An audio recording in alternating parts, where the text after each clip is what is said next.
scholars and participants. So our first lecture will be delivered by Shri Arya Ravidev Gupta ji. Arya Ravidev Gupta ji is a trustee and president of the Ekal Vidyalaya Foundation of India, which is engaged in the welfare activities of the tribal and rural population of India, running more than 1 lakh Ekal Vidyalaya for educating children, the adults, and striving for integrated village development through allied activities. He is the General Secretary of Ved Sansthan, New Delhi, an institute for research on Vedas. Also, a modest student of Vedas in this Sansthan.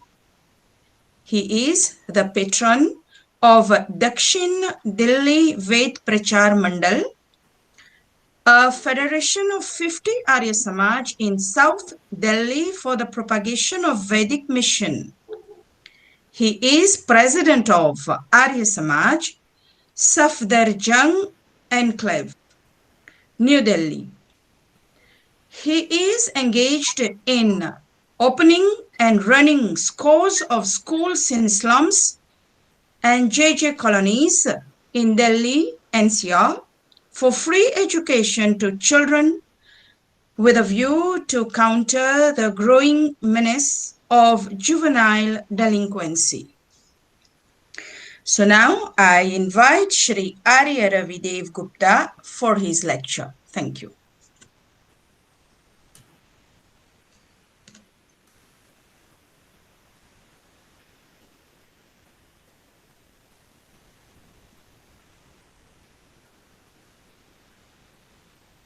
Hello.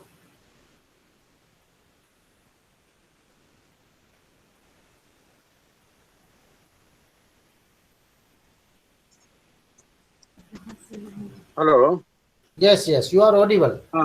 Can you hear me? Yes, we can hear you. You start. I really feel elated to have been invited by Dr. Ravi Prakash Arya today for participating in this symposium, this international webinar, discussing the relevance today of Satyarth Prakash, which has been authored by Maharshi Swami Dev Dhyanand way back in 19th century. And he has authored in 14 Samulas. And this international symposium consisting of an August gathering, I feel that each of us is really interested to know that Swami Dayanand's works at that time are still so relevant that they can be a sort of a lighthouse for this entire community, the world community we mean. Because it doesn't belong to only Hindus. As we say, Vedas do not belong to Hindus only. They belong to the world community. And this is very surprising, or I should say unfortunate, that even after Swamiji had been exhorting all through his life that I have not created any new sect or new organization, but only thing is that I have only put light on the real truth, and that is that Satyarth Prakash connotes. So we know it that he put it in 14 chapters, envisaging all Vedic mandates for nearly every aspect of human life. So while he devoted the first chapter for explaining numerous names of the Almighty, second chapter has been devoted to the vast spectrum of the essential dictums of education of the children.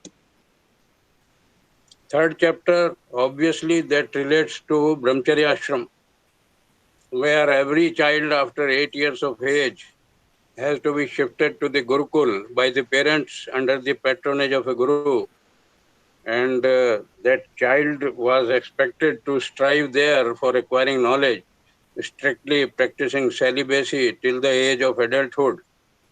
And the system of society at that time was that failure of parents in shifting as such would have invited certain penalties on them for such default. So that was the order of that day. Now comes the fourth chapter that in fact is our subject of elaboration today, where Swamiji ordains the brahmachari to return to his or her home back after completion of the studies. That is called Samavartan Sanskar, or in our modern times we call it a convocation ceremony. So once the studies are complete, the Guru was in a position to ask the disciple that now you go back to the society and start your own home with the blessings of all the elders that you have around. So naturally, this was obviously essential, for they become the active propellers of the Srishtikram. Through becoming financially self-reliant, produce children in due course of time, and then make them responsible beings for self, their family, the society, and the state. So besides producing and rearing their own progeny, the married couple is duty-bound to become a supporting pillar also for their family by serving the parents, their siblings, their relatives, and society at large. So in nutshell, this chapter outlines in details the code of conduct for Grihastha Ashram, right from the stage of marriage to the threshold of vanprastha, which now we'll be briefly visiting. I think the time allotted to me probably is nearly 50 minutes of an hour. So I will try to complete it within that period and say the main salient features that I will be touching, and if still time would be left, then I would be touching the other points which may not be that important. But so far as rules of marriage are concerned, this is something very important. And I think every person in this gathering also has to remember it, that the most appropriate age for marrying, as per Swamiji's assertion, is 25 years for the groom and 16 years for the bride. While at the same time, he has also said that a combination of 48 is to 24 could probably deemed to be the best. But that is in certain special, or I should say exceptional cases. But in most of the cases, the general age limit is 25-16. And at the same time, Swamiji also dwelt upon the point very in detail that premature marriage at early ages, it has to be prohibited. As per the Vedas, the Shastras, they do not allow it. But at the same time, it is duty of the state also that they prohibit such premature marriages, because the reproductive organs of the body that are not yet fully matured, and if at all such marriage takes place, it is more detrimental to the health of the bride.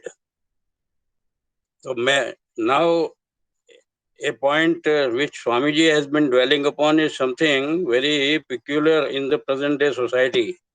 Swamiji advocates for choice marriage. He says the marriage in any case must be done only with the free consent of both the boy and the girl. And even if the parents or the Gurukul are arranging and making support for all the logistic arrangements, even then it is their duty to seek free consent of both of the candidates, so that they have to live ever after happily. So naturally, it should be with their choice. So he has also asserted that photographs of the boy and girl, they should be exchanged through the persons who are arranging it. And then the gun karm swabhav, that is the most important thing, which must be matched. These days, we have seen that most of the parents, they go for Janm Kundali.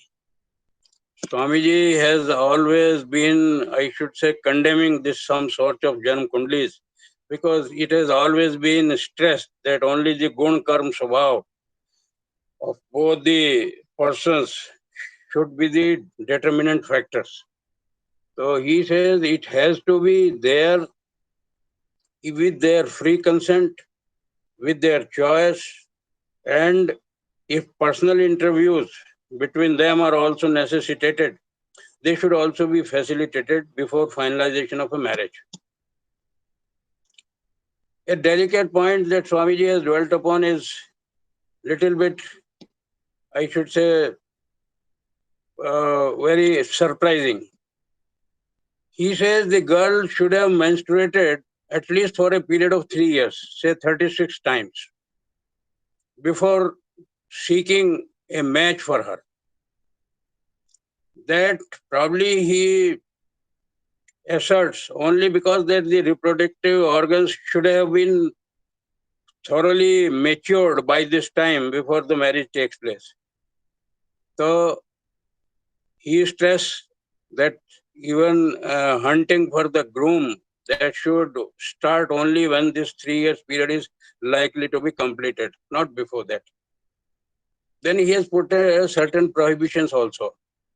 The bride should not be of the same gotra as the groom's fathers, and not from at least 6 generations from his mother also.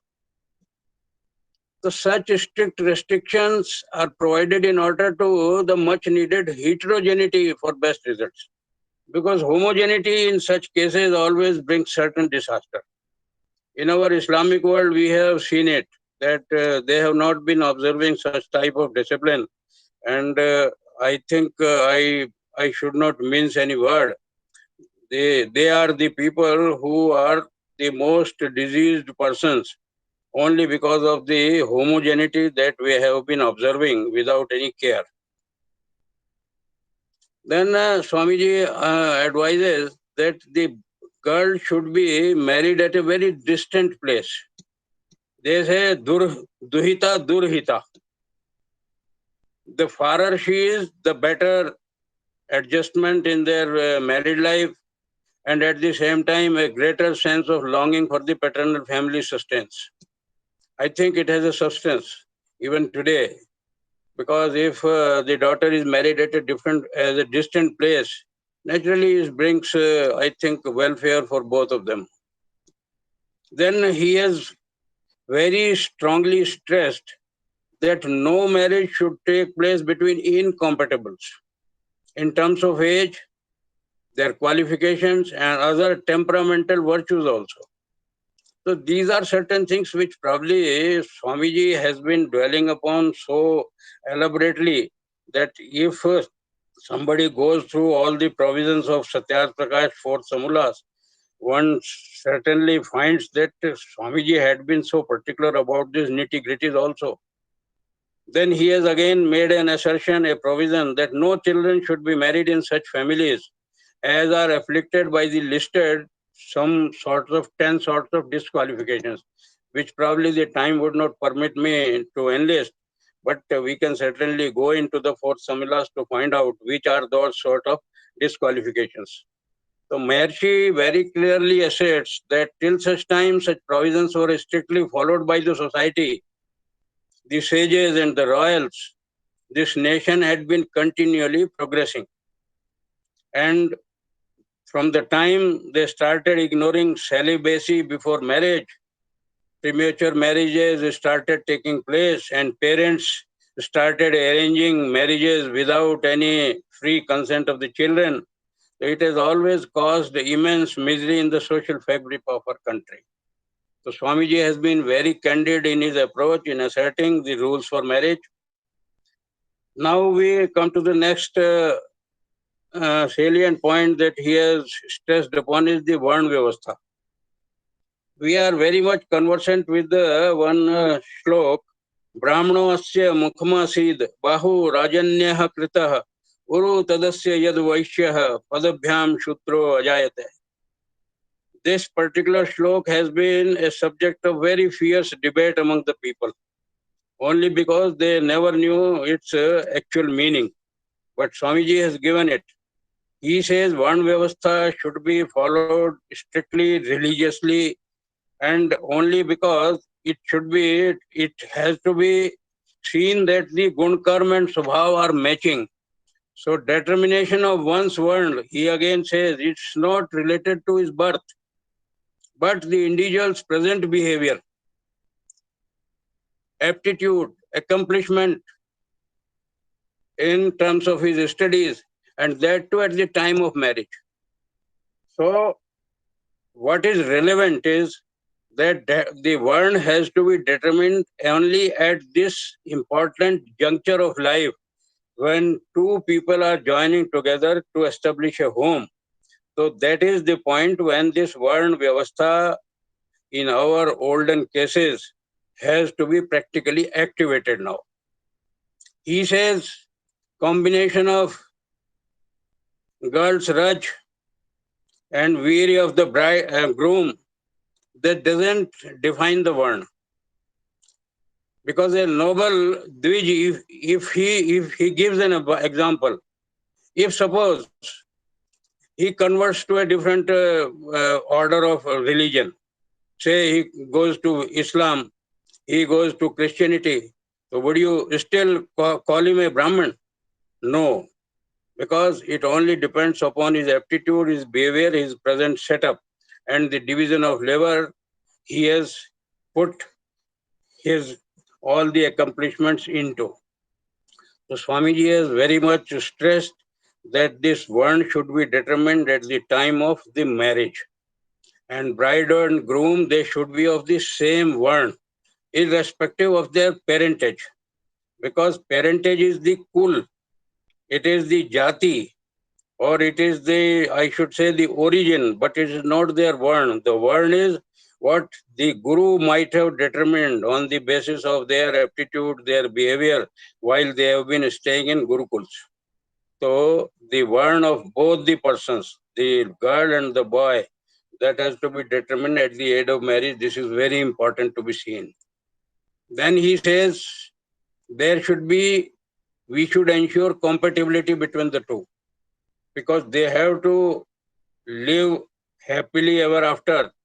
So that's why when we are planning for their future life, so these things have to be given due importance. He says different ones have different requisite qualities also. He has listed certain 15 qualities for the Brahmin. Same time, 11 qualities for Kshatriya, 7 qualities for a Vaishya. I may not elaborate upon these qualities because the time again may not again permit. But so far as Brahmin is concerned, he has given one thing very, I should say emphatically, that the Brahmin should take donations and at the same time give donations also. Because in our society it has been a custom that the Brahmins are used to taking donations, but they have never been thinking of giving donations themselves. While Swamiji stresses is Brahmin has to take and at the same time give donations as well. This is something which is very, I should say, appropriate for a Brahmin's virtue of life. Similarly, he says Kshatriya, who has to have 11 qualities, he should be a Ganpati. Ganpati, the synonym is Vinayak also. So he says, who is a Vinayak? Vinayak is one who is a Vishisht Nayak. So who is the savior of the society, who is strong enough physically, at the same time doesn't see any unreasonableness or any unjustified things, even in his own presence. So he necessarily consists of the qualities a Kshatriya has. So that is one of those 11 qualities. Similarly, he says Vash is like a stomach in the body. He has to receive the whole food, but at the same time doesn't have to retain it. He has to digest it and nourish each and every organ of the whole body. And similarly, a Vash, he should also be like this among his 7 qualities. And so far as our Shudra Varna is concerned, they say they only need one quality. and that quality is being service oriented for the rest of the three varnas. And Samaj has also given them adequate honor, I should say, in terms of when we say somebody's feet, we do not say feet, we say lotus feet, charan kamal. Vandana भी अगर करते हैं तो we only say charan vandana. So that only signifies that even a Shudra is not considered to be inferior to any of the other varnas, because they are the persons who are responsible for giving the adequate assistance to all these, because in absence of an assistant, the efficiency is very much, I should say, decreased. Supposing a doctor is at a surgery table and he doesn't have any assistant beside him, he is inefficient. At the same time, even a warrior, a general, is inefficient if he doesn't have the assistants. And similarly, the Brahmins also. So assistance is something which makes you efficient, because efficiency in itself is an absolute, not an absolute term. It's a relative term. So that's why the Vedas, so far as concerned, this system of seeing, looking down them upon the Shudras, I think this is not acceptable to Vedas, and it is only because of the Puranic traditions that we have this untouchability and all that, and these sort of humiliations, that most of them have been deserting our own religion and going to those religions which apparently seem to be giving them much more honor. So who is responsible? We are responsible for their desertion, because we have not been following the dictums of our Vedas. Then Swamiji again provides that Vash needs to gain Vedic knowledge. He doesn't exonerate anybody except the Shudras. He says the Brahmins, the Kshatriya, the Vash, everybody should be accomplished with Vedic knowledge. They should marry and pursue their activities that is commensurate with their own varna. So he says that each and every varna, so far as the highest common factor is concerned, they should be knowing Vedas, their scriptures, their duties, and also there should be a sort of coordination among all these varna. Similarly, as our body organs, they all are activated in harmony with each other. And if any of them doesn't cooperate, the whole body is called disease. So similarly, this Rashtra Purush, this society again seem to be a body, and where every one is only an ingredient of it, and they have to work in harmony and in cooperation with each other, at total coordination. Swamiji again provides that Shudras should be expert in serving activities also. They should know how to cook well. They should be selfless and loyal and caring when tending to other people's needs. So, to sum up, all the four ones have to be in a coordinated manner. They should have mutual respect and supportive of each other through good or tough times to promote harmony and progress in the society.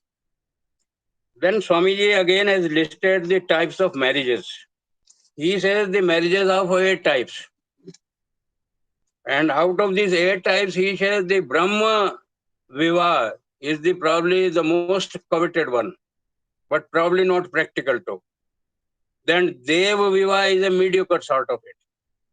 And what we generally have in our families, that is called Prajapatya Vivah. That is general. At the same time, he warns against Arsh, Asur and Gandharva Vivah. These are mean types of marriages.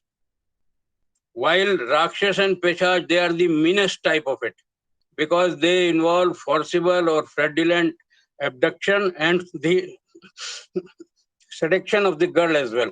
So these are certain types of marriages that he has provided, which out of which I have already indicated. This Prajapatya marriage is a general one, which normally most of us in our society, they have been following it.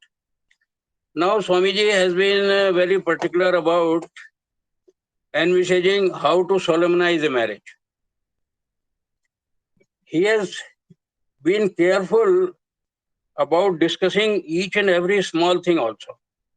He says the convocation of the bride and groom from Gurukul and permission to return to their homes, that too should be accorded only after the finalization of the marriage prerequisites, which I have told you earlier. When the marriage is nearly finalization, that is the only time when they should be allowed to return from their Gurukul to their homes. Because Swamiji sees certain dangers. If they are released much before, then probably the sort of celibacy and the sort of discipline in life, probably that might have dented. So Swamiji is again very candid about it. Then he says the marriage, it could be performed either at the Gurukul or it should be performed, the best is at the bride's parents. He says a suitable day should be fixed, and for that matter, he has again stressed something which is surprising. He says the day suitable is one before fixing a marriage where the bride has ceased to menstruate. These are certain things which probably people generally do not discuss. But Swamiji has not been mincing words. He is very, very particular about these things which relate to our, I should say, biological factors, which probably generally people desist from discussing. But Swamiji says that the date of marriage should be the same when the bride has ceased to menstruate. He says a Vedi should be made, which we call the Feras. So that should be made, and Pani Grand Sanskar should be observed. And that should be done as per the Sanskar Vidhi by certain learned Purohit.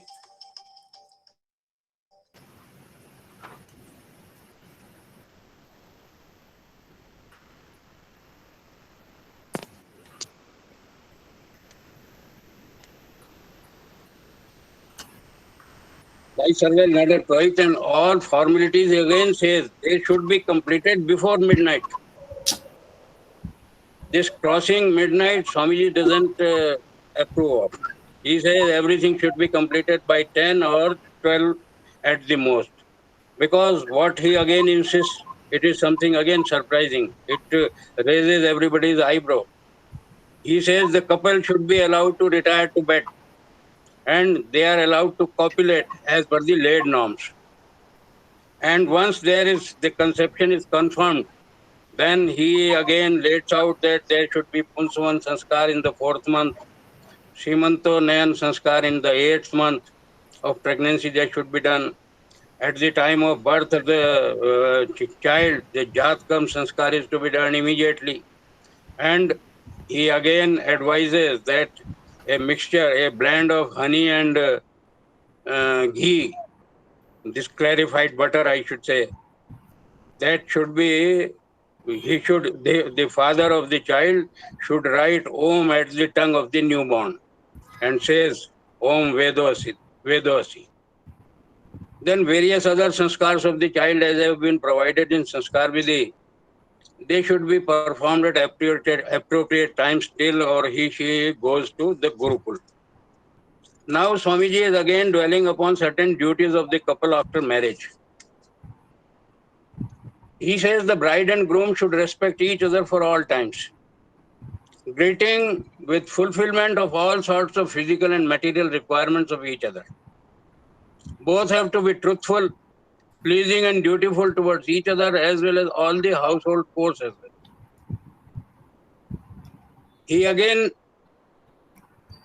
advises them to perform Sandhya and Agnihotra daily at sunrise and sunset, because Sandhya is the Sandhikal.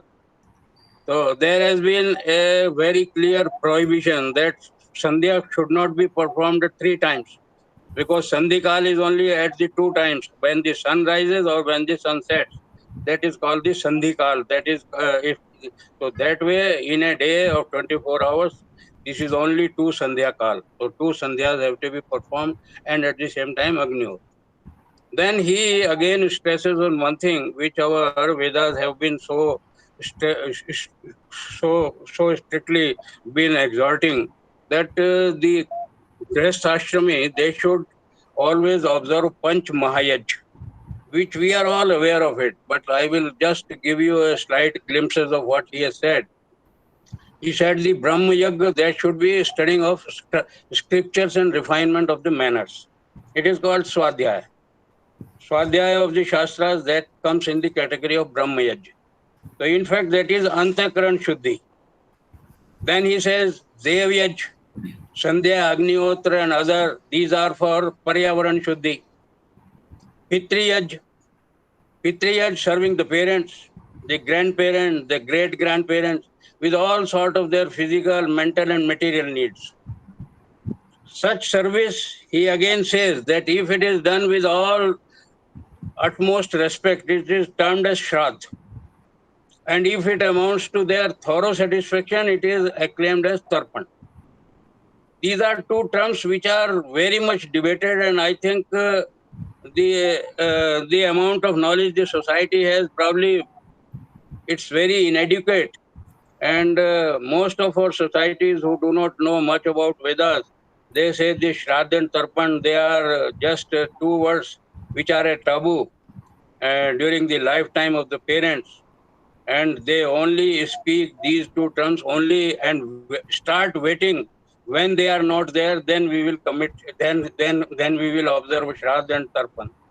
But Swamiji, as per Vedas, is very candid about it. He says Shraddha is only those services which are done with utmost respect, and that is possible only during the lifetime of the parents or the elders. And similarly, the Tarpan again. So these are two things which probably this August gathering has to think about it. And so far as the veracity of this particular point is concerned, we have to agree with Swamiji that any person only has the opportunity to serve his parents only till they are alive. And if they are no more, probably he has no means to serve them at all. It's only an eyewash and something befooling yourself and the whole society. Then he says we should go for Atithi Yaj. Atithi Yaj is again something which is that is called Pitri Yaj. Now we are serving the Pitars. Pitars mean the other elders which are of the age of our parents. They too are respectable. We should be serving, the couple should be serving them with all respect. And who are those people? They are those people who are occasional unscheduled visitors. So that again for Dharma Raksha. Lastly, the Panch Mahayagya consists of Bali Vaishudeyaj. That is serving the needy, the sick, the other animals, even the ants and all these small species, only through offering food from the kitchen as per the laid norms, and that too daily before eating. So these are certain duties of the married couple that Swamiji has again dealt upon with. Then he has given certain special advices as well. He says, if any family member gets or earns money through dishonest means or sinful means, he makes it very clear. Our Karmphal Vyavastha, it says only the doer has to enjoy the fruits of his karma. It may be bad or good. So Swamiji is very clear about it. He says who is the breadwinner of the family, naturally he should know if he earns money through dishonest means, and even if the whole family is enjoying it, it is only the doer. It is only that person who is earning that money by sinful means has to suffer from his karmphal vyavastha. So that's why everybody has to be very particular how he earns the money, whether from legitimate means or through illegitimate means. If he amasses wealth through illegitimate means, the family may enjoy, but he ultimately has to suffer. So any sensible person should desist from such illegitimate manners or types of earnings. And we see that whosoever have not been successful in putting certain sort of discipline upon them, they have all been feeling so much of shame, so much of looking down upon, that in society they get dismissed and they find themselves in dust, not before late. So far as the family has to be fed, it has to be fed only through legitimate means. Swamiji again says the man and woman bonded together by marriage are duty bound to be faithful. They have to be faithful to each other, because this is the first condition of the marriage institution. They have to be supportive to each other, and not only supportive, they should be rather complementary to each other. So far as the Brahmin Varn couple are concerned, he says Brahmin men are supposed to educate the boys, and similarly their ladies, the Brahmani, they should teach girls to transfer knowledge to their next generation. That behoves of the Brahmin Varn couples. Similarly, students living in ashram, he says they should consider their gurus as their parents. And similarly, the teachers should also treat them as their own children. And duties of the teacher, again, Swamiji says, primary attribute of a student is, which a shlok we are very well conversant with. Sukharthine kuto vidya, vidyarthine kuto sukham. So he who pursues worldly comforts can forget about gaining knowledge. And he who pursues knowledge has to forget about worldly comforts. Swamiji again says the teachers must make diligent effort to encourage their disciples to be truthful, seekers of truth. They should be cultured, sober, physically strong, mentally patient, well behaved, and have a robust, healthy body, and have increasingly strong determination as they gain learning of all the four Vedas. So this all encompasses the expectations that Swamiji has from a guru in a Gurukul. He again says, once married, it is desirable that the man and woman do not stay apart from long durations, because that may lead to certain things which are not desirable. So that's why he suggests men preferably must take their wives along if traveling to far off places or different countries. It is something which is, I should say, it is told in very so simple terms, but I think it is very important. I have seen in business class families, people visiting for months together, not coming to their families. The whole family, the person who is traveling, who has to also feel certain inconvenience, and the persons left behind in the family, they too are not comfortable. And that a very prolonged separation for any cause, it may lead to certain sort of attractions which may not be desirable in a married life. So then again he says men and women must not have multiple marriages, especially among Brahmins and Vaishyan Kshatris. He advocates this monogamy and doesn't approve of this polygamy at all. Now, there are certain special provisions which we are generally not very conversant about it. And Swamiji has summed up them in terms of Niyog Paddhati.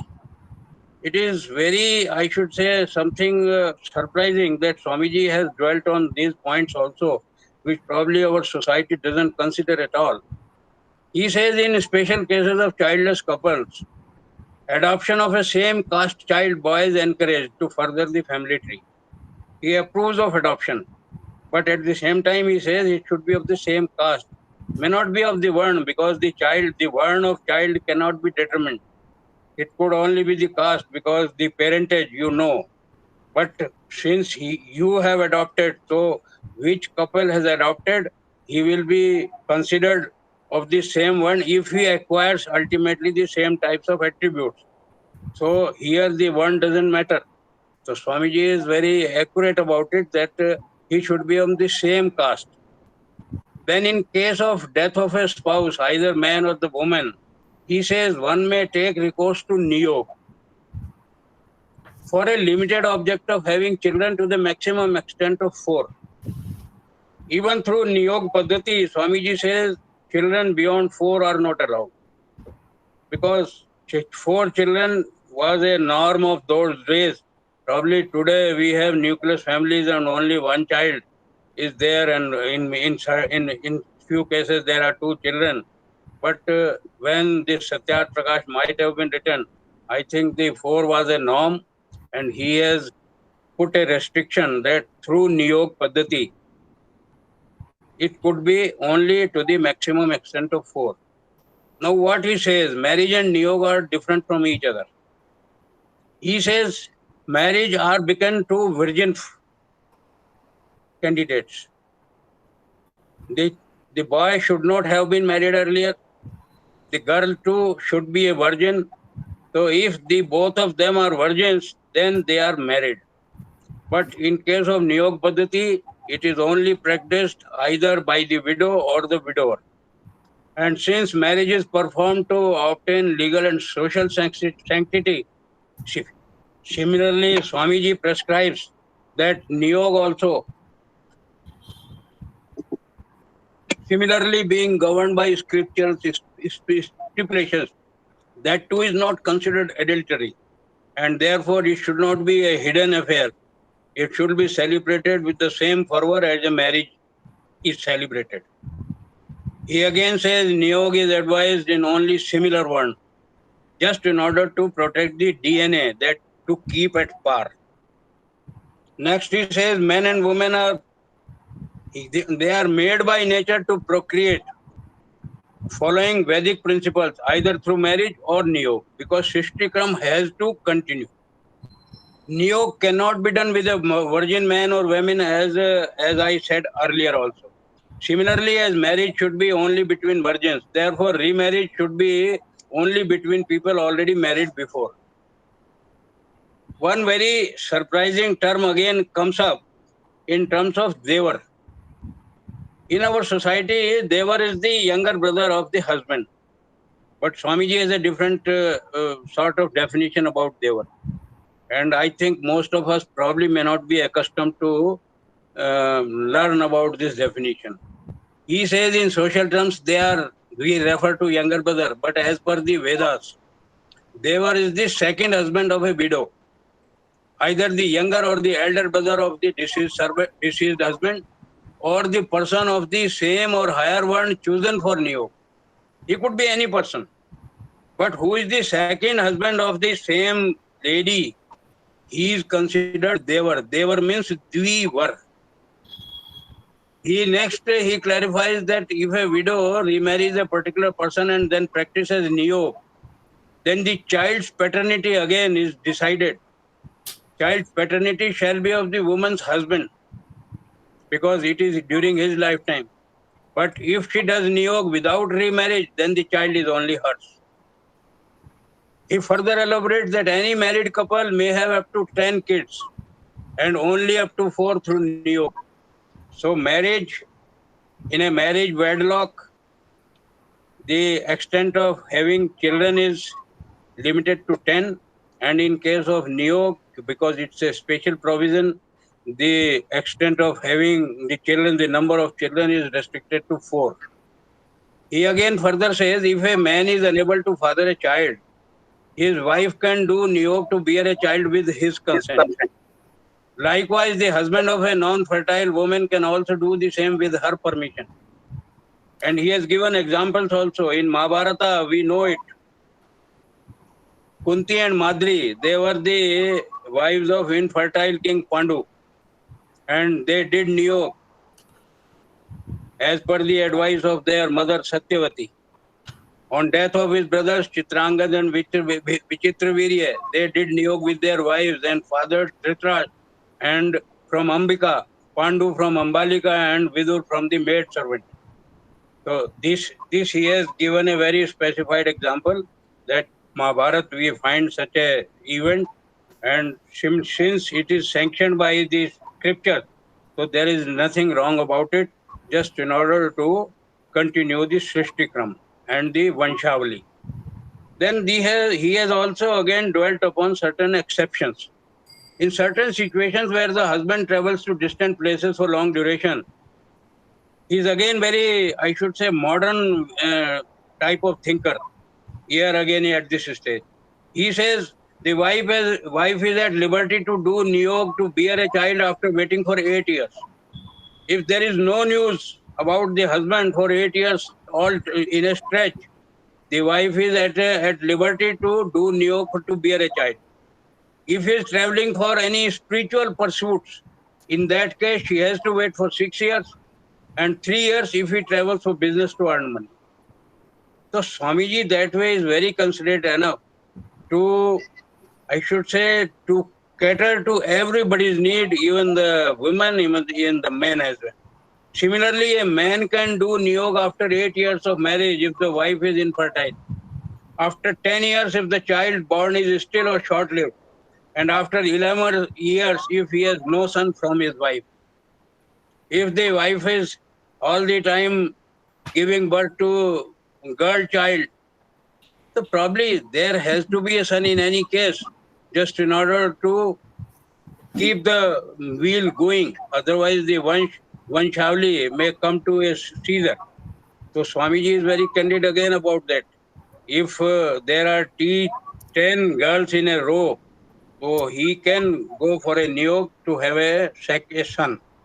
If any of the husband or wife is ill-tempered, sharp-tongued, disrespectful and abusive, then they have the option to leave the marriage and do niyog, to bear kids and take their family name forward. Swamiji again clarifies, an Orus, we know the Orus is the child born in wedlock rightfully. So he has a right to inherit his father's property and wealth.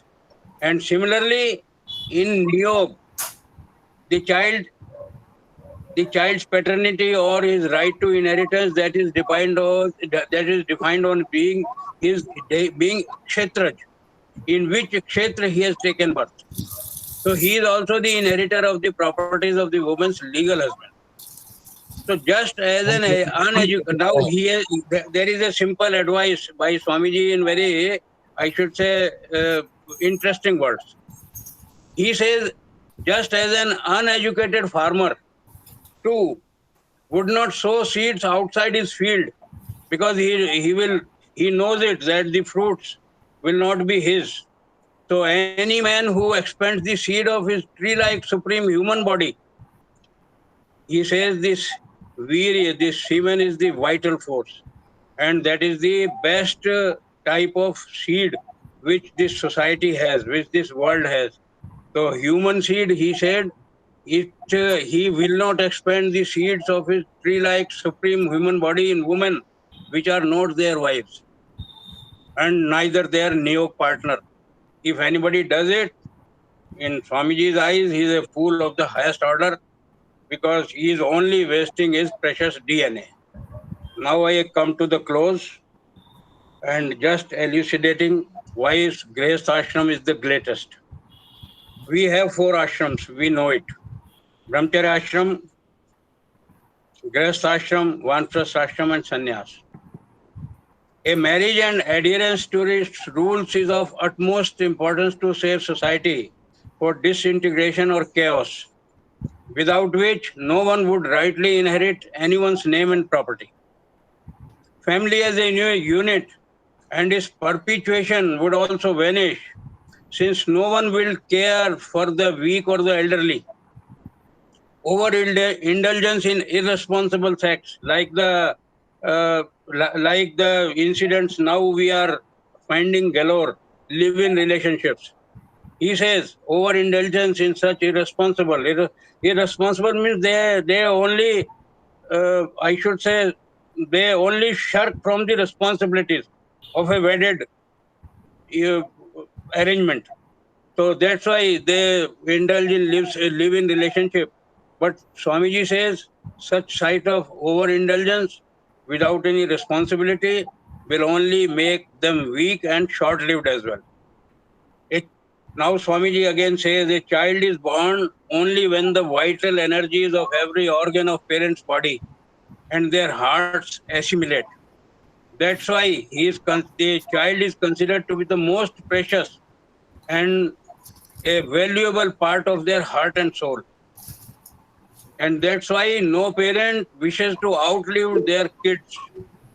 So it is the duty of every person to try to achieve fame and riches. At the same time, strive to protect and increase the receipts such made, and then utilize such riches in welfare of the society and the nation in general. This Swamiji has laid down certain norms. If you start earning money, if you start earning fame, how you have to spend it. Now coming to the close, all the four ashrams have their own rules and individual importances. But everybody has to conquer, everybody has to concede that Grihastha ashram probably is the highest of all, because it is the central force and driving all the other ashrams. All three other ashrams, the Brahmacharya, the Vanprastha and Sannyas, all these are nurtured by it only through care, through the money earned, through the charity, the food, etc. Thus, the Grihastha ashram is considered to be the supermost. Without it, there would be no procreation, which essentially forms the basis of the very existence of these ashrams as well and the society in general. Now, finally, we have an example in this environment and this world also. All the rivers, Swamiji again says in those terms, all the rivers, big and small, they keep on meandering and they keep on moving till they join the sea. बोलते हैं ना कि सब नदी जो है उसका जो प्रिय स्थान है वो जब तक अपने सागर को नहीं मिल जाती तो वो अपने जीवन की सार्थकता नहीं मानती है. तो अंतिम जो लक्ष्य है वो उसका अपने प्रियतम को मिलना है. So Swamiji says all the rivers, either big or small, they ultimately keep on meandering and moving till they join the sea. Which what does the sea does to them? Which in turn contributes to their perpetual existence through the eternal water cycle. So friends, I have just given a total substance of the chapter 4 of Satyarth Prakash, known as Fourth Samullas, relating to Grihastha ashram. I have tried to summate it to the best of my ability, but things are never exhaustive. So whatever I could put before you, I think most of us are already aware of it. There is nothing new, but still it is like a refresher course when we know so many things in general and certain things in particular which probably do not afford to remember all the times. I am again thankful to the organizers of this webinar, in particular Dr. Ravi Prakash Aryaji and Dr. Vivek Kohli, who has invited me to present my views, and Dr. Ravi Prakashji, who is organizing this international webinar, and all these people from all different countries, they are getting together just in order to forge out certain things which may be ultimately deemed to be profitable for the society. Thank So I you think so